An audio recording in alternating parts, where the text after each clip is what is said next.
ચાલો સરસ મજાનું ફૂલ બનાવી દો બધાય.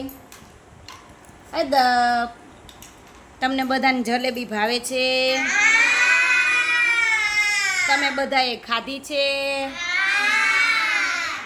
જલેબી શું છે? આપણું રાષ્ટ્રીય મીઠાઈ. હવે તમારે બધાને છે ને જલેબી પાટીમાં દોરવાની છે. કેમાં?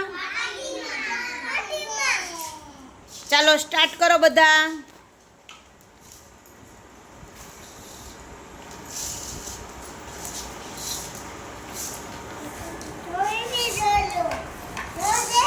જલેબી દોરી? હા. ચાલો ચાલો બધા દોરો ગોળ ગોળ ગોળ. હા વેરી ગુડ ઉર્વશી. હા બસ એમ કર. સરસ. ચાલો કીર્તિબેન તમારી જલેબી ક્યાં? દેવરાજભાઈ તમે તો ગાંઠિયા કર્યા હો, જલેબી નથી કરી. અંશ ક્યાં તમારી જલેબી? હા હેતલ, સોમા, પરિધિ, નમનભાઈ તમારી જલેબી ક્યાં ગઈ? ખાઈ ગયો કે? ઓ એ રહી છે. હા